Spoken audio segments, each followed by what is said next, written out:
perhaps there is a question lingering somewhere in the corners of our collective consciousness, a resonant uncertainty echoing like the soft pattering of rain on a forgotten rooftop.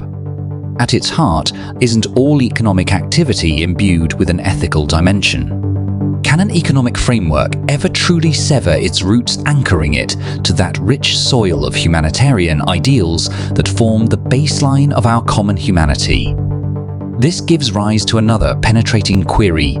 Can Marx's prescriptions for the economy also inform the basis for a moral system? Today, we journey through the paradoxes, subtending reality, exploring Marxism and mere economicism's grand machinery.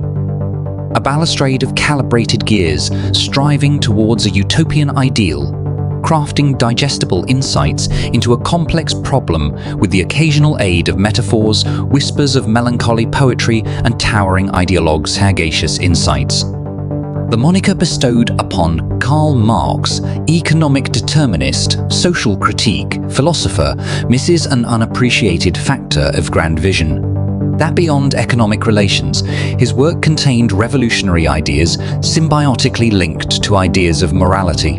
Famously disclaimed by Marx himself, in a letter to Kugelmann he proclaimed economics are method. Just as truly the object is always man and his world.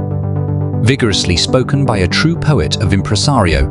With this assertion, Marx subtly flips the usual perception of him as a relentless cold economizer. Too often we forget that the numbers and raw materials moving about in the machinery of capitalism represent human struggle, the beating heart of labor, the whispered dreams in the homes of toil. Morality, then, an amorphous construct often tucked somewhere within theology's vast-lane chest, carrots the course by which we chart economic endeavors. Think of Soviet communitarianism or the admirable pursuit of obliterated class structures. These are deeply moral statements bedrocking Marx's riveting picture of society. By severing feudal and capitalist yokes, we remove the demotivating, morally objectionable spectre of alienated labor.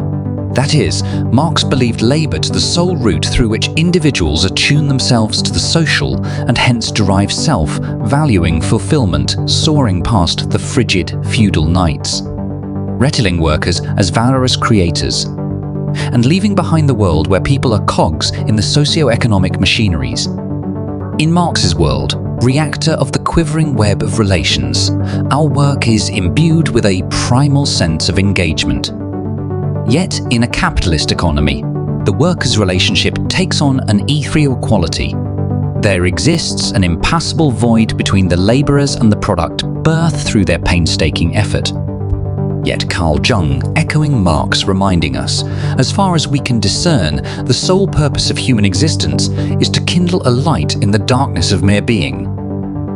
Conversely, Marx urges us to create a society where kings do not reign, no man submits to another, and privileged elitism slumbers in deep perpetuity. A society where every individual can reign as unique arbiters of their free will and deserving recipients of their labor's fruits. In Dialectic, Marx plants his flag on the moon of communist aspiration, where might makes not right, only a shared commitment to communal goodwill. In carving the broad strokes of this moral landscape, a communist society, Marx implied fierce rejection of capitalism's buy cheap, sell dear ethos while exalting altruism. Embodied in the credo, from each according to his ability, to each according to his need, are the morality underlying the communal ownership of means of production thrives. Concluding with a transcendental quote of Immanuel Kant, a Neoplatonist uniquely appreciative of morality. Two things fill the mind with ever new and increasing admiration and awe the more often and steadily we reflect upon them. The starry heavens above me and the moral law within me.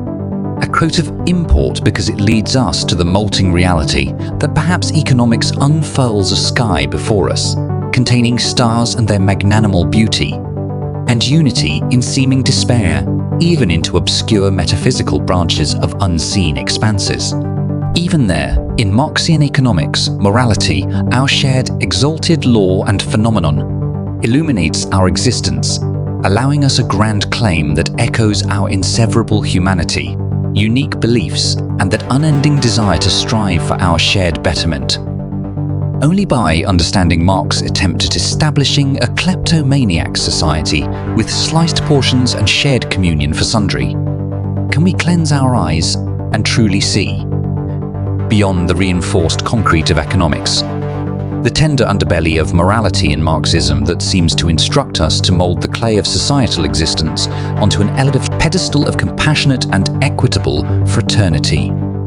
Again, the beauty of orchestrating Marx's symphonies of ideas is not to painstakingly carve utopias out of thin existential nothingness, but rather to pierce through the tangles of atoms, melodies of molecules, and weave together emergent forms of human mutual respect breathed into economic processes. The heart of Marxist thought in anchoring innately humane, relational morality deep within mind-boggling economic constructs. Let's assemble, people. Let's together kindle this universe's every hidden shadow into amazing worlds of stunning, shared brilliance.